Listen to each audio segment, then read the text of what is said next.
Gloria a Dios. El tema, hablemos sobre el perdón. ¿Qué significa perdón?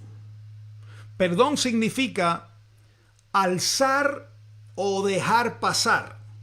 Dejar pasar cuando somos ofendidos y dejamos pasar la ofensa. Eso es lo que significa perdonar. Alzar o dejar pasar.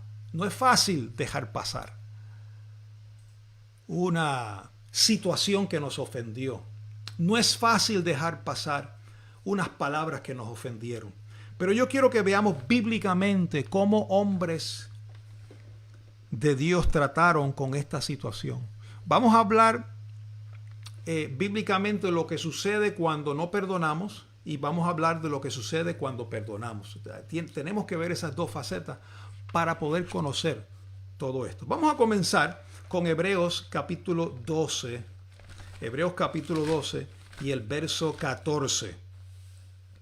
Hebreos capítulo 12, desde el verso 14. Dice, seguid la paz con todos y la santidad sin la cual nadie verá al Señor. Fíjate, siempre hemos dicho, sin santidad nadie verá al Señor, y es cierto. Usted necesita ser hallado en santidad. Santidad significa apartado, libre de cualquier cosa, apartado para ver al Señor obrando en tu vida. Pero hay un ingrediente más que no siempre mencionamos. Dice, seguir la paz con todos y la santidad. Hay un primer inciso, un primer paso, seguir la paz con todos. Y a veces es difícil seguir la paz con todos, porque hay hermanos que están heridos contigo, o hay hermanos con el que tú estás herido, o hermanas, o familiares, o tíos, o vecinos, o compañeros de trabajo. Entonces, no has podido seguir la paz con esa persona. Y por eso es que la palabra nos hace esa exhortación, seguir la paz con todos y la santidad sin la cual nadie verá al Señor. Mirad bien, verso 15. No sea que alguno deje de alcanzar la gracia de Dios, que brotando alguna raíz de amargura os estorbe y por ella muchos sean contaminados. ¡Wow! Esto es una porción de la palabra muy tremenda. Porque fíjate que cuando hay amargura, ¿qué es la amargura? La amargura es cuando una persona no ha podido perdonar. Cuando tú no has podido perdonar a alguien que te ofendió, eso es algo que viene contra ti. A veces pensamos, no lo voy a perdonar porque quiero hacerle daño a él o a ella, y por eso es que no la voy a perdonar. Pero no sabemos que al no perdonar, la persona no le estamos haciendo daño a la persona. Es a nosotros a quienes nos estamos haciendo daño. Porque al no perdonar, el corazón se endurece y se amarga, se forma una raíz de amargura. Porque lo tienes ahí aguantado en tu corazón y no te has liberado de eso. Entonces el problema de la amargura es que dice la palabra, mirad bien no sea que alguno deje de alcanzar la gracia de Dios. Esa amargura te impide alcanzar la gracia de Dios. Pastor, no, ya yo estoy salvo, sí. No estoy hablando de la salvación que produce la gracia, el primer tiempo de la salvación, la primera salvación. Dios te salvó estando en pecado. Estoy hablando de la segunda salvación, de la salvación diaria. Mire, usted y yo necesitamos un corazón sano, limpio, puro, para poder caminar la vida. Usted no puede estar trabajando hoy y educando a sus hijos con una amargura en su corazón que lleva ya de 15, 20 años. O de un año. No puede llevar esa amargura en el corazón. Porque esa amargura, dice la palabra, que estorba la gracia. Hay una gracia. ¿Te acuerdas que la palabra dice gracia sobre gracia? Hay una primera gracia salvadora, pero hay una gracia que va por encima de la gracia, que es la que te da a ti victoria todos los días para vencer situaciones. Tú necesitas una segunda gracia para conocer tu identidad en Cristo, que tú estás bendecido, que tú estás muerto al pecado, que tú estás libre del diablo, que tú estás justificado, santificado, redimido, perfecto con una sola ofrenda. Tú necesitas una segunda gracia para saber que el amor de Cristo fue derramado abundantemente en tu corazón por el Espíritu Santo. Tienes que conocer que ese amor que está en ti tiene que darlo a otros de la misma manera que Dios te amó a ti, tienes que amar a otros. Esa es la segunda gracia. Pero si hay esa amargura en tu corazón, esa segunda gracia es estorbada. Y el problema de que se estorbe a ti, dice, y por ella os estorbe, y por ella muchos se han contaminado. No solamente tú eres afectado, sino que comienzas a afectar a otros, a tu esposo, a tu esposa, a tus hijos, a tu medio ambiente. Empiezas a quejarte, a murmurar contra esa persona. Si eres un líder, comienzas a infectar, a contaminar a los que están debajo de ti con esa raíz de amargura que tienes en tu corazón. Mucho cuidado. Por eso es que del corazón emana la vida. De toda cosa guardada, guarda tu corazón, porque de él emana la vida. Es importante que tú mantengas tu corazón limpio. Tu corazón, de ahí es que están todos los pensamientos. Del corazón salen los pensamientos. Por eso es que Jesús dice, todo del corazón salen los pensamientos, la muerte, el adulterio, la fornicación, el homicidio, el aborto, todo sale del corazón. Y si tú dejas esos pensamientos negativos en tu corazón anidados, se forma una raíz de amargura y entonces contaminas a muchos en tu vida. Necesitas diariamente, oh gloria a Dios, diariamente, lo he dicho por muchos años y lo sigo diciendo, necesitas diariamente presentarte ante Dios aprobado. Padre, aquí estoy. Mira mi corazón. Mira si hay algo que no está conforme a tu palabra. Júzgame, examíname. Mira, hay cosas que a veces nosotros nos examinamos y pensamos, yo estoy bien, pero no le preguntamos al Señor que nos examine. Examíname tú, Señor. A ver si encuentras a mi camino de perversidad. Porque hay cosas que a veces pensamos que estamos bien, pero estamos mal. O a veces pensamos, no soy yo, es ella la que está mal. Y el que está mal eres tú. Pero eso solo se acepta con humildad. Cuando Dios está tratando contigo. El perdón. El perdón. Mira cómo dice... No sea que haya, verso 16, algún fornicario o profano como Esaú, que por una sola comida vendió su primogenitura, porque ya sabéis que aún después, deseando heredar la bendición, fue desechado y no hubo oportunidad para el arrepentimiento, aunque la procuró con lágrimas. Aquí nos está haciendo una comparación, está haciendo hablando. Cuando habla de todo esto, presenta el caso de Esaú. ¿Qué fue lo que pasó con Esaú que hubo en él amargura? Vamos allá. Vamos a Génesis capítulo 27. Mire, para eso está el Antiguo Testamento, para eso están las Escrituras. Fíjate, hoy empecé por el Nuevo Pacto, por Hebreo. Pero ahora los estoy llevando a la sombra para que vean qué quiso decir el Espíritu Santo cuando dice...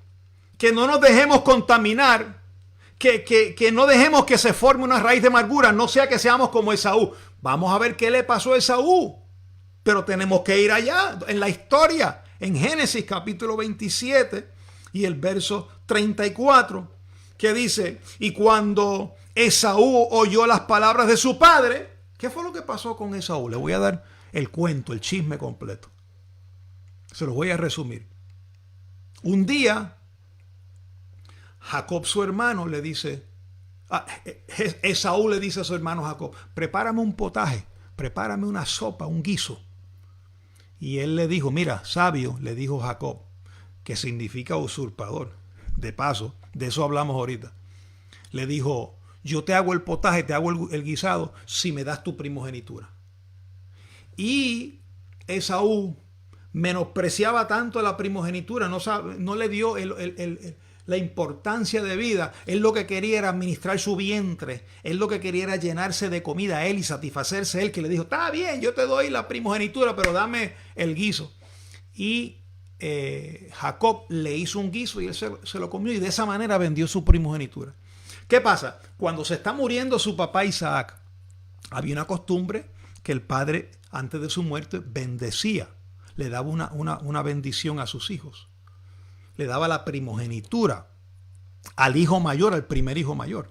Y el primero que había salido del vientre era Esaú. Esaú era legalmente el primogénito. Y Jacob dice que salió agarrado de su talón, porque eran gemelos. ¿Sabías eso? Esaú y Jacob eran gemelos, estaban ambos en el mismo vientre. Salió de último en el talón.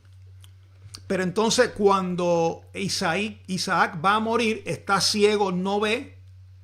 Su mamá le dice, tu papá quiere orar para dar la bendición. Adelántate a tu hermano y toma la bendición de primogénito. Fíjate, la buscó y se la arrebató al hermano prácticamente.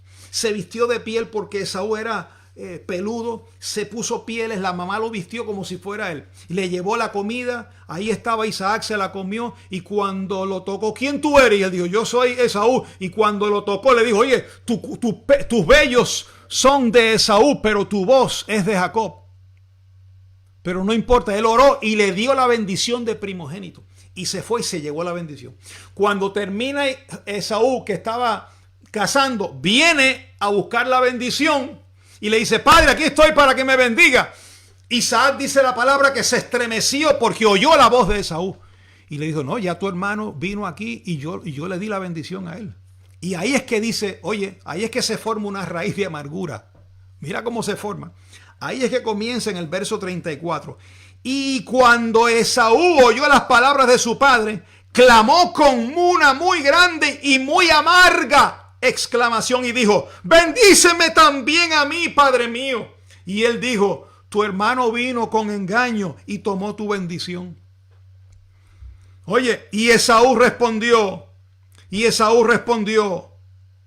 bien llamaron su nombre Jacob, pues ya me ha suplantado 2 veces. Se apoderó de mi primogenitura y he aquí ahora ha tomado mi bendición y dijo, ¿no has guardado bendición para mí?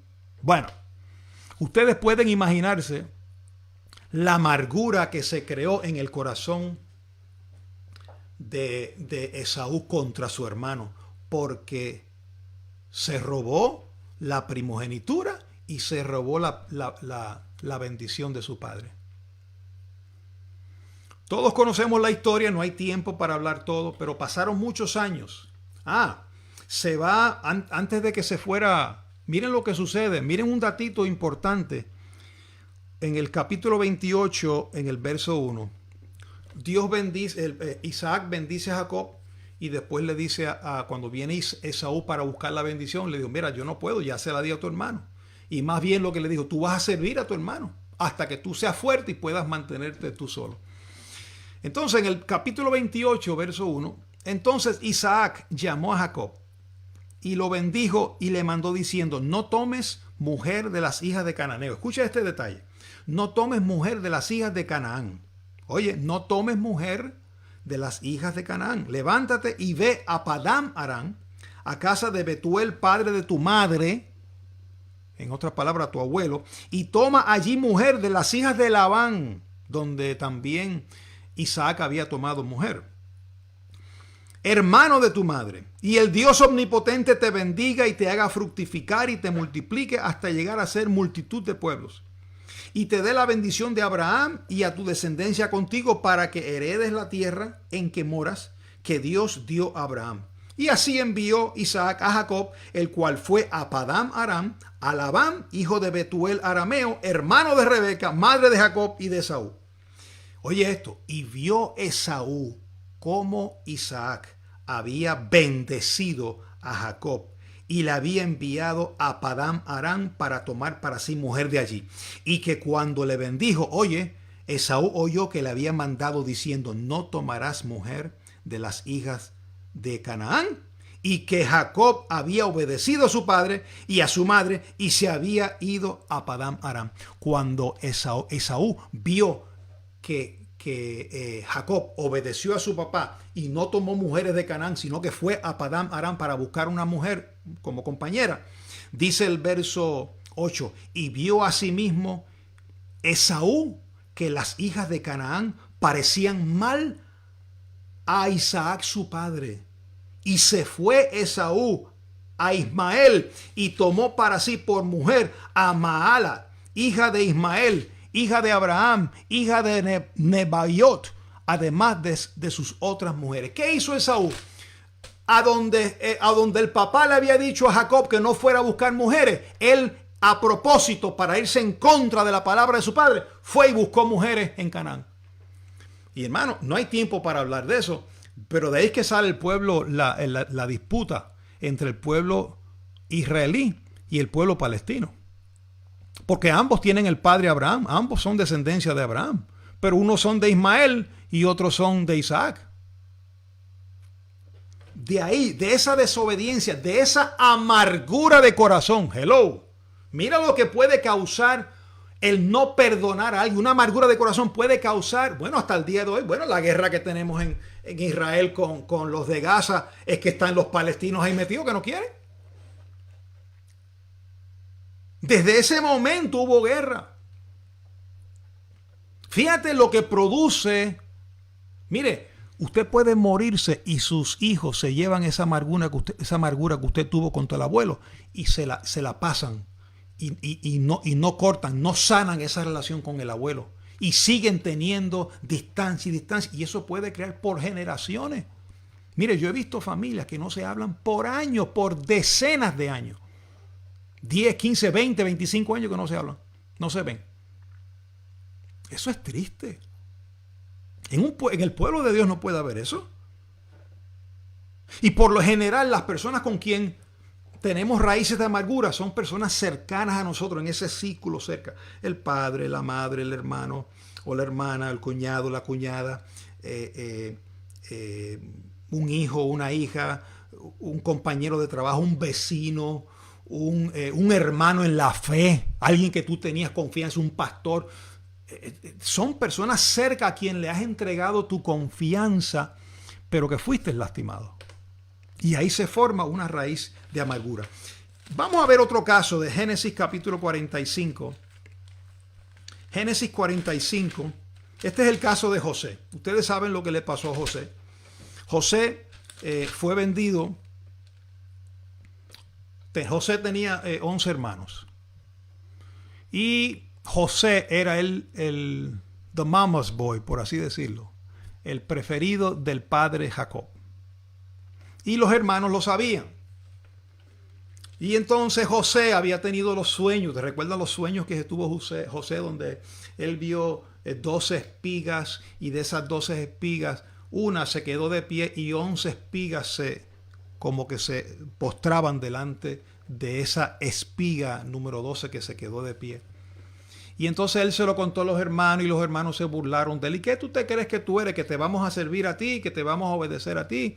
Y tenían como una riña, como un rencor contra ese hermano.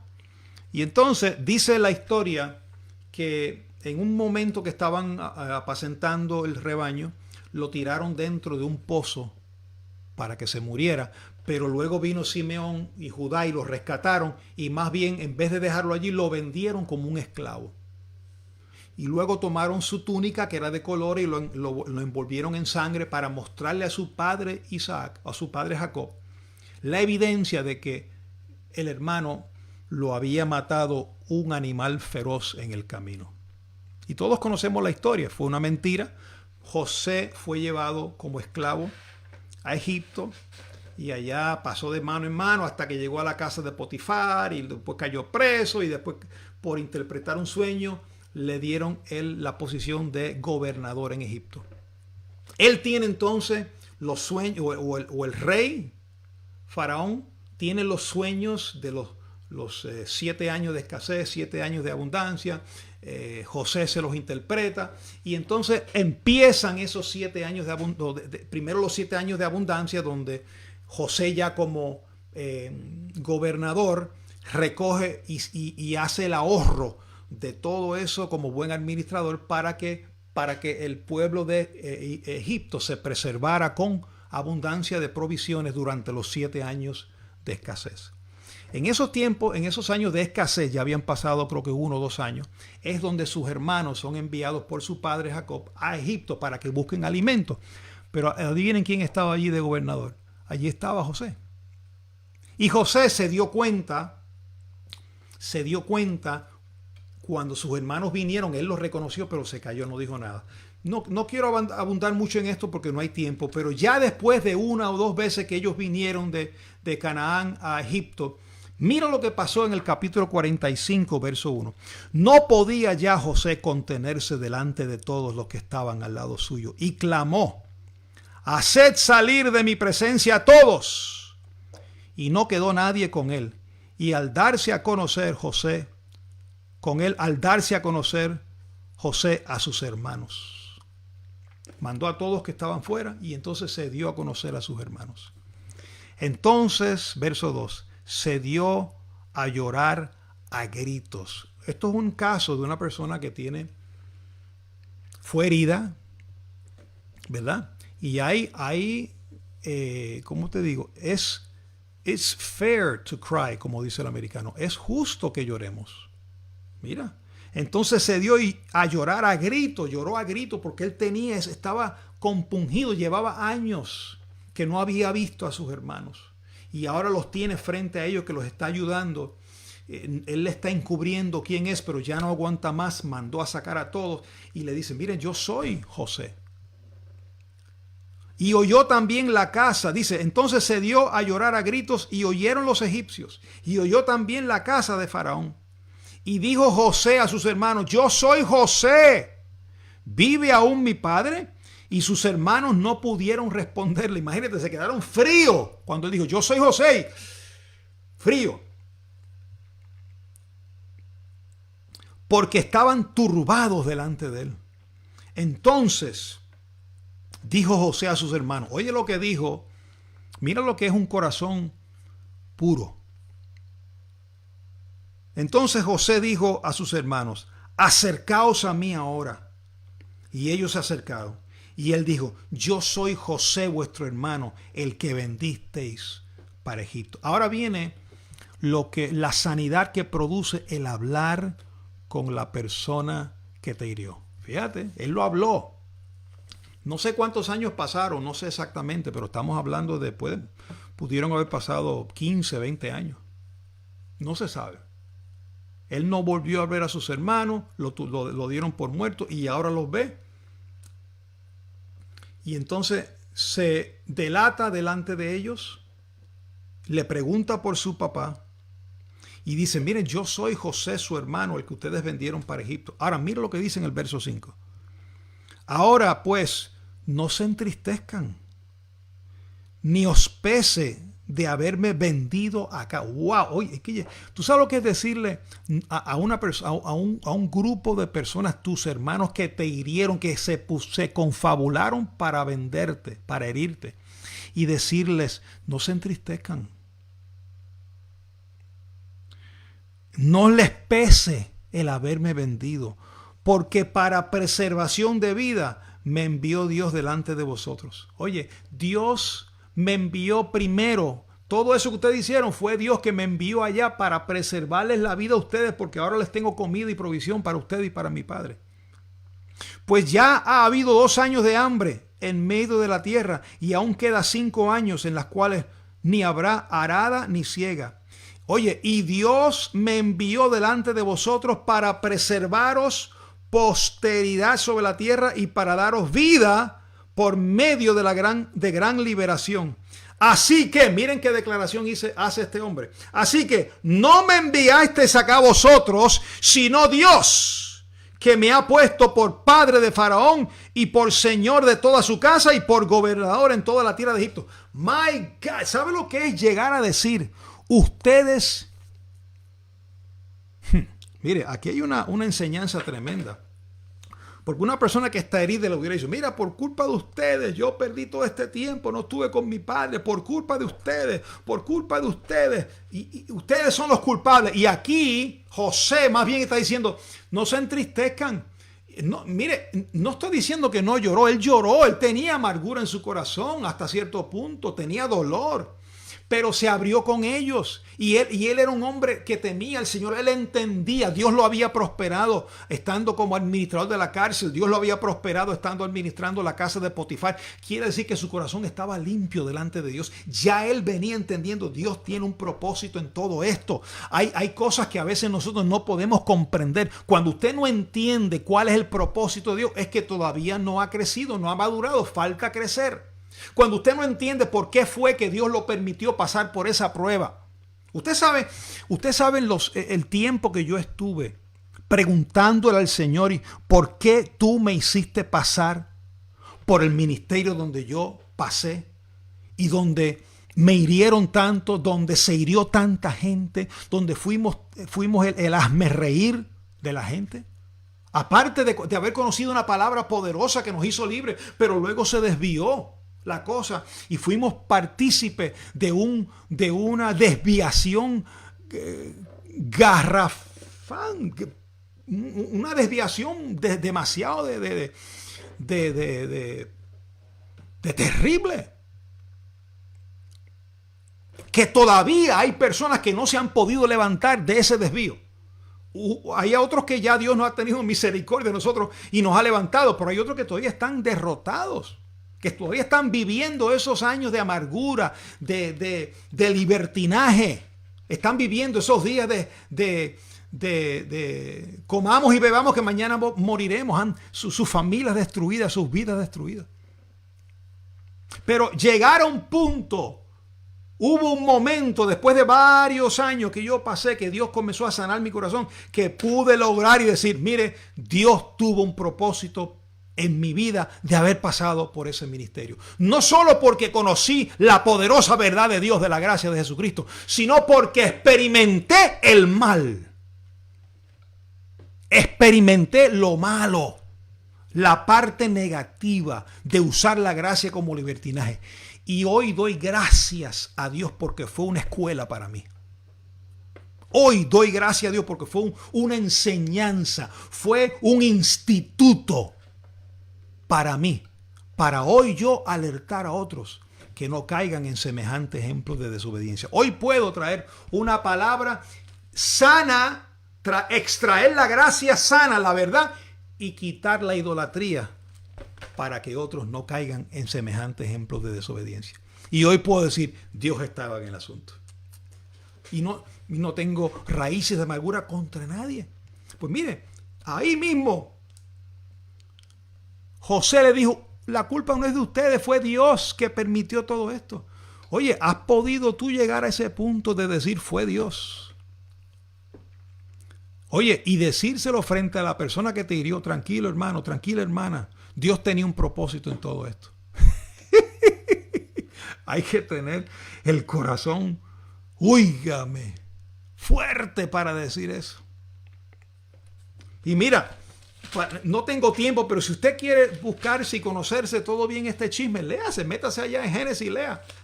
Por eso es que usted tiene que leer las Escrituras, porque de ahí aprendemos y luego va al Nuevo Testamento y confirma la explicación espiritual de todo ese suceso histórico. Entonces aquí, cuando se va a morir su papá Isaac, ya entonces los hermanos dicen, wow, y si ahora José nos mata después que se muere papi, le da con matarse. Y mira lo que sucede en el capítulo 50 y el verso 15. Y viendo los hermanos de José que su padre era muerto, dijeron, quizás nos aborrecerá José y nos dará el pago de todo el mal que le hicimos. Todavía estaban en mala conciencia. Y enviaron a decir a José, tu padre mandó antes de su muerte diciendo, así diréis a José, te ruego que perdones ahora la maldad de tus padres y su pecado, porque mal te trataron. Por tanto, ahora te rogamos que perdones la maldad de tus siervos, del Dios de tu padre. Y José lloró mientras hablaban. Wow, todavía el corazón de José. Mire, la sanidad no viene instantánea, la sanidad viene, toma tiempo. Pero se va manifestando, se va manifestando. Y vinieron, verso 18, también sus hermanos y se postraron delante de él. Oye, sus hermanos se postraron delante de ¿quién? De José. Ahí está el sueño cumplido. las 11 espigas se postraron delante de la espiga número 12 y dijeron, henos aquí por siervos tuyos. Y le respondió José, mira lo que les dice José, aprendamos de esto, hermano, no teman, ¿acaso estoy yo en lugar de Dios? En otras palabras, ¿voy a juzgarlos yo? ¿Voy a tomar el lugar de Dios? Dice, vosotros pensasteis mal contra mí, mas Dios lo encaminó a bien para hacer lo que vemos hoy, para mantener en vida a mucho pueblo. Y ahora pues, no tengan miedo. Yo los voy a sustentar a vosotros y a vuestros hijos. Y así los consoló y les habló al corazón. Cuando tú ya estás sano y has aprendido a perdonar a esa persona que te hirió, puedes entonces consolar a esa persona con la misma consolación con que Dios te consoló a ti. My God, qué lindo. Qué lindo. Hay otro caso de Job. No tengo tiempo para hablar todo esto, pero allá en Job, ustedes saben que Job vinieron 3 amigos para hablar con él y le dijeron, mira, uno decía, tú te pasó esto por esto y lo otro, y el otro decía, no, fue por esto y lo otro, y el otro, todos acusándolo e inventando palabras. Y de momento, al final, en el último capítulo, Dios dice, ninguno de ustedes hablaron lo que es correcto delante de mí. El único que habló lo correcto fue Job. Y le dio instrucciones a ellos para que presentaran una ofrenda para que fuera Job el que orara por ellos. Fíjate, van a haber momentos en que Dios te va a poner a orar por las personas que hablen mal de ti. Ay, pastor, eso sí que no lo quiero ver ni en pintura. Bueno, Dios te va a poner en situaciones, vas a tener que orar por ellos, vas a tener que ayudarlos, darle un vaso de agua, darle un plato, darle de comida, vas a tener que ayudarlo a vestirlo. A una persona que te hirió, que te maltrató, que te criticó. Y mira lo que dice en el verso 10, Job 42:10. Y quitó el Señor la aflicción de Job cuando él hubo orado por sus hermanos, y aumentó al doble todas las cosas que habían sido de Job. Miren el poder de perdonar. Cuando ellos le presentan la ofrenda, Job ora por ellos, y cuando Job ora por ellos porque no tiene nada en contra de ellos, su corazón estaba limpio. Ellos le pidieron perdón. Job ora por ellos y oye el poder del perdón. Cuando Job los perdona y ora por ellos, instantáneamente queda sano. Fíjate que el perdón produce sanidad. Vuelvo a decir lo mismo. Hay personas que dicen, no lo voy a perdonar porque piensan que al no perdonar le están haciendo daño a la otra persona. No, el daño te lo haces a ti mismo cuando tú no perdonas. Pero de igual manera, cuando perdonas, se libera sanidad en tu vida. En ese momento Job quedó sano y se le dobló, se le multiplicó el doble lo que tenía antes. Fíjate que el perdón le trajo sanidad y le trajo prosperidad. ¿Has podido tú orar por los que te han hecho daño? Eso es fuerte, ¿verdad? ¿Verdad que eso es fuerte? Llegar a decir esto, mira, llegar a decir esto. Lucas 23, verso 34. Mire lo fuerte que es llegar a decir esto. Lucas 23, 34. Y Jesús decía, Padre, perdónalos, porque no saben lo que hacen. ¿Sabe lo que es estando en la cruz, crucificado? Lo están escupiendo, se están burlando de él, lo están difamando. Mira, el que decía que venía a salvarnos, no se puede salvar ni él mismo. Le atravesaron una lanza en el costado, le pusieron una corona de espinas, le dieron a beber vinagre en vez de agua. Y estando allí que lo están injuriando, él siente todo el peso y puede en medio de la angustia pedirle a Dios que no les tome en cuenta ese pecado. Oye, ¿has podido tú en algún momento que alguien te está ofendiendo decirle, Señor, no le tomes en cuenta esta ofensa. Me están hiriendo, pero no lo tome en cuenta. Perdónalo. ¿Qué fue lo que hizo? ¿Qué fue lo que hizo Esteban? Hechos capítulo 7. Lo están apedreando. Y apedreaban, verso 59, y apedreaban a Esteban mientras él invocaba y decía, Señor Jesús, recibe mi espíritu. Y estando de rodillas, verso 60, clamó a gran voz, Señor, no le tomes en cuenta este pecado. Y habiendo dicho esto, durmió. A gran voz. Y Jesús también exclamó a gran voz, perdónalos porque no saben lo que hacen. ¿Tú sabes lo que tú decirle a una persona que te está ofendiendo? Interceder por esa persona que te está hiriendo ante Dios. Decirle, perdónalo, Señor, porque esa persona, mi tío, mi tía, no sabe lo que está haciendo contra mí. Perdónalo. Eso está tremendo, hermano. Eso fue lo que hizo Jesús. Eso fue lo que hizo Esteban. No le tomes en cuenta ese pecado. Solo una persona llena del Espíritu, porque dice la Biblia que el rostro de Esteban lo veían como el rostro de un ángel. Estaba lleno del Espíritu. No le tomes en cuenta. Perdónalo. Esteban estaba tan claro del perdón de Cristo. Estaba tan claro que ese sacrificio que Cristo había dado en la cruz por los que lo injuriaban iba a traer salvación a todos. Que Esteban dijo lo mismo. No se los tomes en cuenta. Porque ellos un día van a entender el amor de Cristo. No se los tomes en cuenta. Hermanos, solo conociendo el amor y el perdón de Dios vamos a poder amar y perdonar a otros de la misma manera. Mira cómo dice Efesios capítulo 4. Antes bien, capítulo 4, versos 32, Efesios 4, 32. Antes bien, sed benignos unos con otros, misericordiosos. Oye, perdonándoos unos a otros como Dios también os perdonó a vosotros en Cristo. Y aquí la cosa aprieta. Aquí Pablo dice, perdonémonos unos a otros, pero hay un modelo de la manera que Dios te perdonó en Cristo. ¿Y cómo Dios te perdonó en Cristo? No tomándote en cuenta. Por eso es que Esteban pudo decir, no le tomes en cuenta. Esteban comprendía el evangelio de Cristo.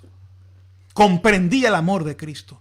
Cuando usted comprende que Dios tuvo misericordia de ti y te pasó por alto todos tus pecados, tú puedes perdonar a otros de la misma manera que te perdonaron a ti.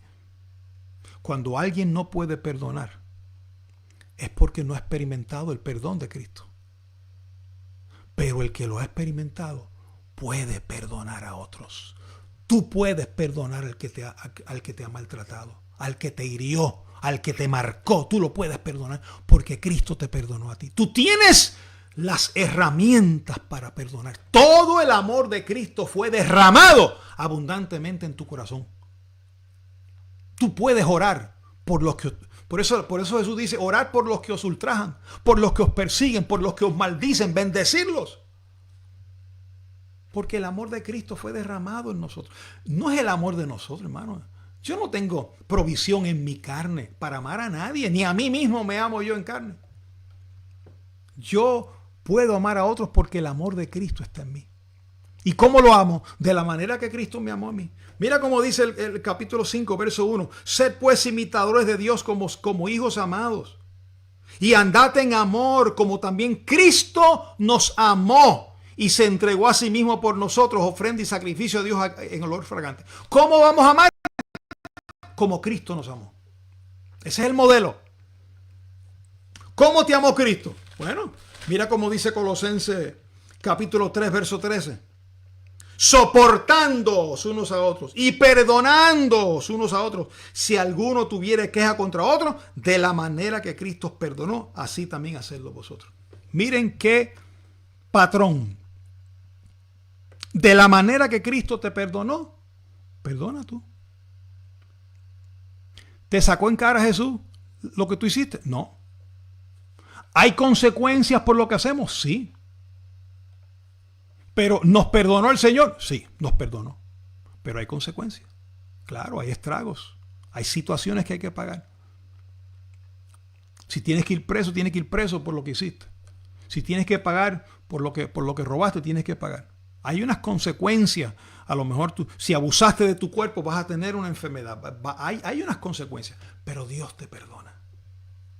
Y tú y yo tenemos que aprender a perdonar de la misma manera. Por eso es que voy terminando. Segunda carta a los Corintios 5:19. Y todo esto proviene de Dios, quien nos reconcilió consigo al mundo, consigo por Cristo, y nos dio el ministerio de la reconciliación. Verso 19. Que Dios estaba en Cristo reconciliando consigo el mundo. Oiga, no tomándole en cuenta a los hombres sus pecados. Y nos encargó a nosotros la palabra de la reconciliación. Tú y yo tenemos el encargo de decirle a otros que Dios no le tomó en cuenta a los hombres sus pecados. Y si Dios no los tomó en cuenta, tampoco nosotros los tomamos en cuenta. Aquel que te haya ofendido, aquel que te haya lacerado, más bien dile: Señor, dame las fuerzas para perdonarlo. Porque yo también te herí. Muchas veces yo también te fallé, Señor, y tú me amaste y me perdonaste y me diste otra oportunidad. Dame las fuerzas de hacer lo mismo con otros, de soportar, de perdonar, de amar a otros. Quiero terminar con Salmo 103. Miren a ver si ustedes ven este paso, este patrón. Y con esto terminamos. Salmo 103, verso 2. Bendice, dice David, alma mía, al Señor, y no te olvides de ninguno de sus beneficios. Mira los beneficios que hay. Número 1, Él es el que perdona todas tus dolencias. Cuando tú entiendes que Él perdonó ya, porque eso lo dijo David antes de la cruz, ya en Cristo Él perdonó ya todas las dolencias. Cuando tú entiendes eso, mira lo que sucede. Él, el que sana todas tus dolencias. Comienza un proceso. Lo primero que tú entiendes es que Cristo te perdonó todo, que tú estás perdonado. Dígalo ahí: yo estoy perdonado en Cristo. Después que tú entiendes que tú estás perdonado, comienza tu cuerpo a sufrir, a experimentar una sanidad divina, porque ya no hay rencor, ya no hay amargura en tu corazón, porque has experimentado el perdón de Dios, has experimentado la gracia de Dios. Y cuando tu vida empieza a ser sanada, Dios comienza, el próximo verso, verso 4, Él es el que rescata del hoyo tu vida. Él comienza a rescatarte de los líos en el que estamos metidos. Pero es un proceso. Primero tienes que ser en el alma, tienes que comenzar de adentro hacia afuera. Lo primero es experimentar el perdón y el amor de Cristo. Luego hay una sanidad en tu cuerpo físico. Después Dios comienza a transformar tu vida, te saca de los líos, de los problemas económicos, problemas con familiares. Y después dice: y el que te corona de favor y misericordia. Empieza a ponerte en lugares altos. Empieza a prosperarte, empieza a darte favor delante de los hombres. Y después dice: de modo, y dice, y el que sacia de bien tu boca, de modo que te rejuvenezca como el águila. Cuando empieza a prosperarte, empieza a cambiar, te da también esta palabra, empieza a cambiar tu forma de hablar. Y empiezas a hablar bien, a hablar sanidad, a hablar abundancia y a hablar prosperidad. Mire, hermano, esto parece un tema sencillo, pero es un tema muy poderoso. El tema del perdón. Si en esta hora, haciendo un examen, un análisis en tu vida, hay alguien que todavía tú no has podido perdonar, este es el día. Este es el día para decirle: yo voy a liberarme de esta situación.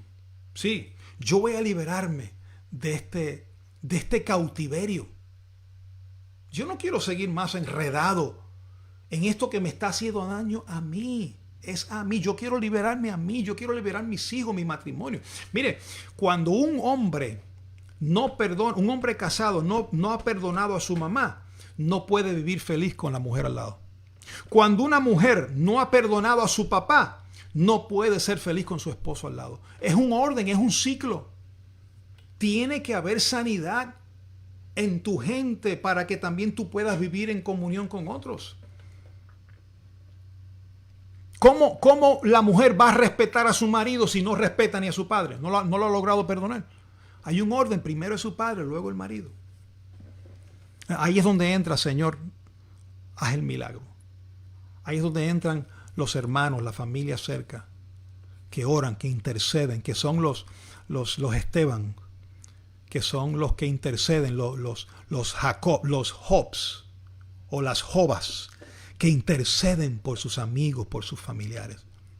Yo no sé quién sea la persona que te hirió, tu papá, tu tío, tu abuelo, algún hermano en la fe, algún pastor, líder religioso, algún vecino, no sé. Tu hijo, tu hija, tu esposo, tu esposa, alguien que tú tenías en alta estima, abusó de ti, de tu confianza, te hirió. Mire, a Jesús le hicieron lo mismo. Sus mismos discípulos lo traicionaron, lo negaron. Y él le dijo, no les tomes en cuenta. No se los tome en cuenta. Y aun cuando resucitó, fue y buscó a Pedro y le cocinó y le dijo, Pedro, ¿me amas? Que si llega a ser otro, dice, tú eres un desgraciado, tú eres un bárbaro, tú no mereces que yo venga aquí contigo. No, fue y lo buscó y le cocinó y lo invitó y le dijo, mira, si tú me amas, busca a mis ovejas. Porque Jesús sabía el corazón de Pedro.